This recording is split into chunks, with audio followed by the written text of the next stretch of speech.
Another all rounder coming up next is our youngest, wittiest, and most intelligent, Mr. Sparsh Shah, a social media sensation today. Sparsh is an 18-year-old Indian American rapper, singer, songwriter, philanthropist, and an inspirational speaker. A prodigy who's dealt with 140 plus bone fractures but has an absolutely unbreakable spirit. Born in 2004 in New Jersey to a family of Indian descent, Sparsh has a rare disorder, osteogenesis imperfecta, also known as the brittle bone disorder. He had over 35 broken bones in his body at the time of birth. However, these adversities have not been able to stop Sparsh from pursuing his passion and life with full enthusiasm. He has been a motivational speaker and featured in several renowned television shows, sharing stage with personalities like Mr. Amitabh Bachchan, Arnab Goswami, etc. Sparsh has performed pro bono and helped raise over $1.25 million for NGOs across the globe. Sparsh's motto in life is to inspire and sparsh, which is touch everyone's hearts around the world. And that is exactly what he's going to do today, thanks to the virtual world. Hello, everyone. My name is... Well, I won't bother you with an introduction. Chances are you already know me. No, you don't? Okay, maybe this will help. Now do you remember me? If you still don't, that's totally fine. I'm Sparsh Shah, also known as Pure Rhythm. I'm an 18-year-old singer, rapper, inspirational speaker, songwriter, and music producer from New Jersey in the USA. Now, for those of you who know me, I think you either immediately recognized my face or you remembered me after I showed you some thumbnails of my most watched videos. Am I right? So why did these thumbnails remind you of me? That's thanks to social media. The Oxford English Dictionary defines social media as websites and applications that enable users to create and share content or to participate in social networking. And it is the phenomenon of our generation. In November 2011, there were only 1.48 billion social media users. 1 decade later, that number has increased to 4.55 billion. So why have so many of us turned to social media? That's because social media is so much more than statistics. It carries on our human story, allowing us to connect with people from almost anywhere and learn more about our world through our digital inventions. Because of social media, social and political changes are no longer nationwide affairs, but international concerns. And because of social media, I am where I am today.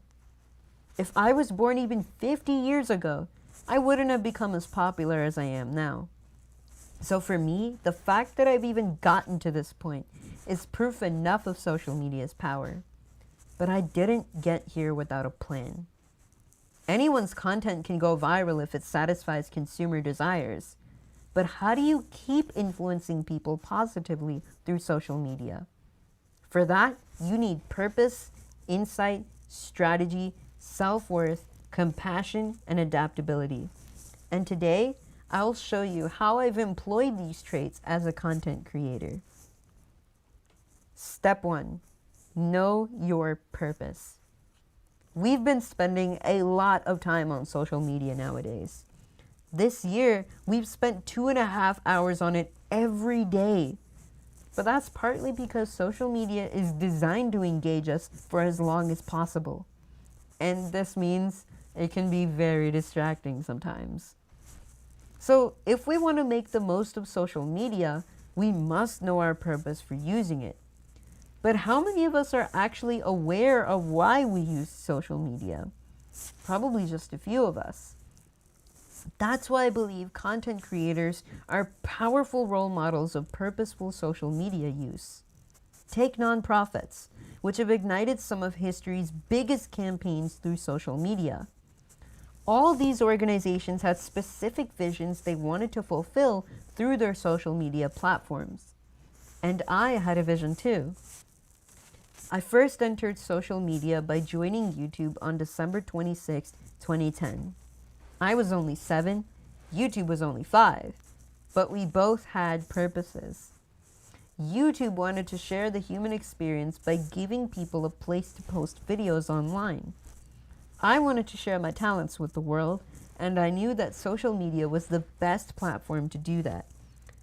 I posted my first YouTube video on March 12, 2011, in which I pronounced the 2 longest English words in 5 seconds, and I posted similar videos for the next 2 months. But then, on September 4th, 2011, I posted a video of my first public singing performance, and I started posting all my performance videos and homemade covers of songs. The traffic was slow at first, but I soon became a well-known performer. In time, I realized that I could not only impact people around me, but also the whole world through my voice. And that inspired me to expand my social media presence and pursue a music career. But with so many influencers out there, how would I reach out to the whole world? Step 2, know your marketplace. For a long time, I mostly performed at local and statewide Indo-American events. And in hindsight, I think I fit in that marketplace for 3 reasons. First, I was Indian. Second, I was young. Third, people were inspired by my life story. But I'd always wanted to expand my outreach beyond just my community. So I started learning and singing Hindi and English songs. I started writing my own songs at the age of 10. I expanded my social media presence by making Facebook and Instagram accounts in 2015. And with my friend Neil Nadkarni, I released my first original music video, Count on Me, at the end of that year. Along the way, I discovered hip-hop. Hip-hop empowered me to express myself without filters and change the negative stereotypes surrounding that genre. Nowhere was this mission clearer than in my clean, Indian classical-infused cover of Not Afraid by Eminem, which I posted on January 3rd, 2016. That cover became a worldwide sensation. But why that cover and not any other video I made before? I think there are 3 reasons this video went so viral. First, I gave the marketplace what it wanted. When I recorded this cover, hip-hop was becoming one of the world's most popular music genres. Furthermore, Eminem is one of the most popular hip-hop artists ever, and Not Afraid is one of his most inspiring rap songs. Second, I knew what the other creators in the marketplace did. I not only studied Eminem's version of Not Afraid thoroughly, but also other people's covers of the song. And I found out that everyone who covered it added their own twists to it, so my cover also had to be unique from the original. Third, I knew what I had that the other creators in the marketplace didn't. I executed Eminem's flow syllable for syllable, which very few people could do. Most people rap the curse words of the song, but I made my cover clean so that anyone of any age could listen to it. Every other creator had a Western musical background, so I used my Indian classical vocal background to add an alap to the start of the song. All of these insights made my cover faithful to Eminem's rendering of the song and still authentically mine. And the result was the most viewed Eminem cover ever. Amazing, right? But again, it's easy to be a one-hit wonder. How do you stay trending, especially as the marketplace demands more and more of you? Step 3, develop a content strategy. Not Afraid was my breakout song, and it opened the door to countless fan comments asking me to cover more of Eminem's music. So I decided to make a cover album out of 5 Eminem songs, but secretly. Meanwhile, I engaged my audience by performing at live events, doing TV interviews, recording music videos, and appearing on several news channels and websites. As the album's release date approached, I excited my audience with teasers of the coming music. Finally, on October 27, 2016, I released my first album, Tribute to Eminem, which received a tremendous response from my audience. Through this solid content strategy, my album opened doors to bigger and bigger things. By now, I've given over 300 live, virtual, and TV performances in front of over 50,000 people live and over 2 billion people through the internet and TV. My content has over 250 million views across all social media. I have fans in over 180 countries, and I've traveled to 9 of these countries to give inspirational keynote speeches and perform in person. And today, I'm here, although virtually, at TEDx IIM Ahmedabad. I'm so glad to be here. Now, I've had my successes, but I've also had my failures. I released my first 2 original songs in 2020 and 2021, but I didn't excite my audience for their release like I did for my album, and I didn't keep promoting them afterward. So only a few of my fans know that these songs even exist, even though they're amazing songs. This has made me reconsider my need for proper marketing to engage my audiences and prepare them for future projects. But when we face these failures, how do we push ourselves to keep going? Especially when people on social media are so quick to denigrate us for the slightest flaws. Step 4. Know your worth. If all of you, especially my peers who use social media, get nothing else from this TED Talk, I hope you take away 2 things. The first is that you are not the only one who's been hated on or misjudged online. In 2019, more than half of all Americans said that they'd encountered hate speech online. And about 35% of people worldwide felt that it was okay to post public hate speech towards minority groups. Can you believe that? What's worse, though, is that as influencers, we bear the biggest brunt of social media hatred. For example, when I posted Not Afraid, I received overwhelming positivity and support, but I also received quite a bit of hate.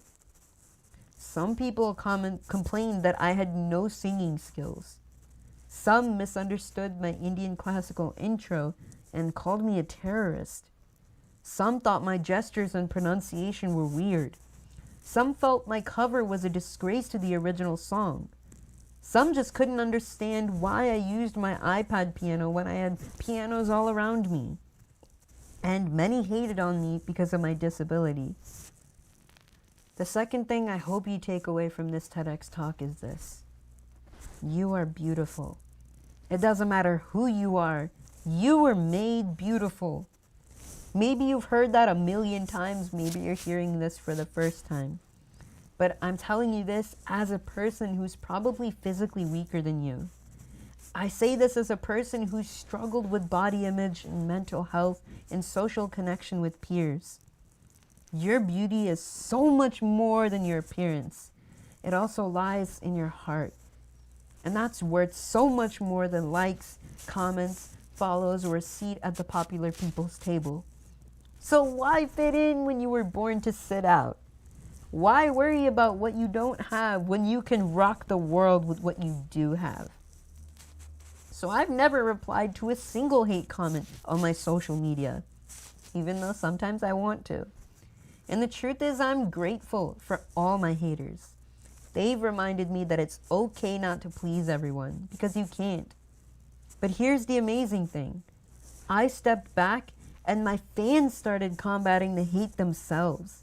They've proven to me that the people who really care about you will fight for you and recognize your value. I'll never forget this day when my mother was driving me home, and she told me something like this. Sparsh, you're now in a position where so many people look up to you because you inspire them to never give up. So you can't let them down, because if you give up, they'll have nowhere to turn. And I've seen her words come true in my life.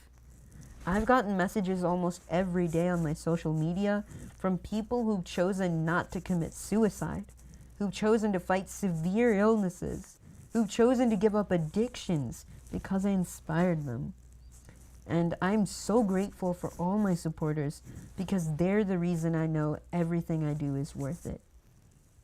So now, how do we use our platforms to overturn the negativity in social media?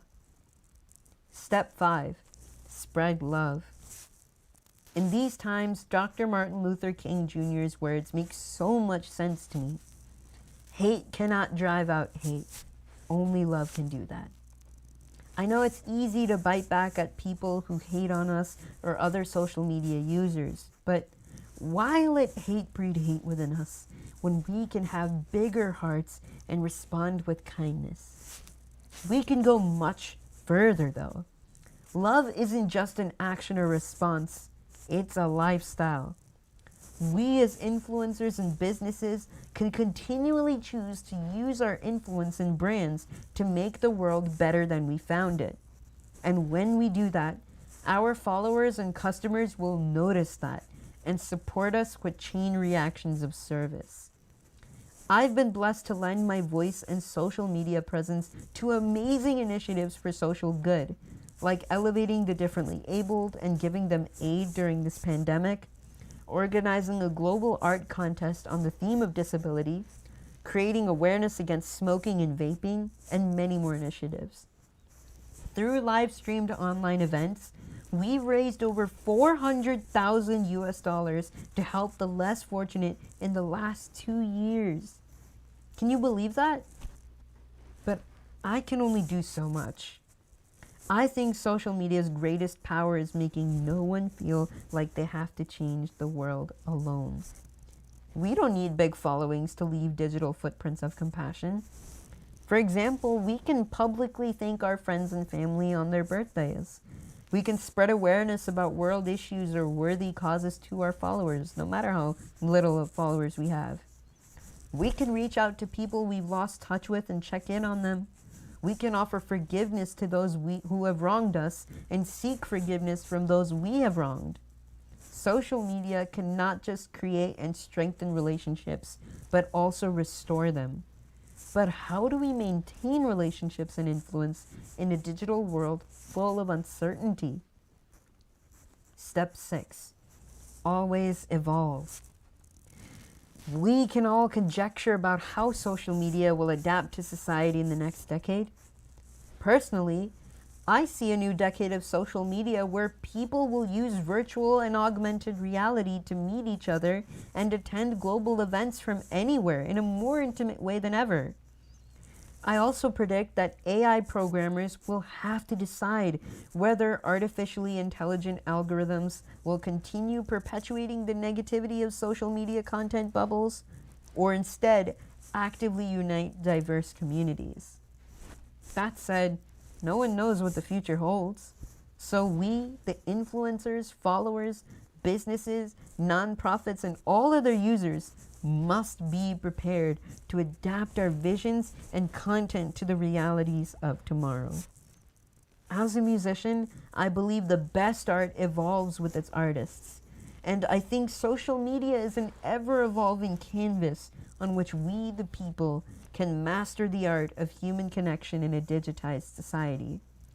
So I'm committed to continually evolving how I reach out to people through social media. But more importantly, I'm committed to continually evolving myself.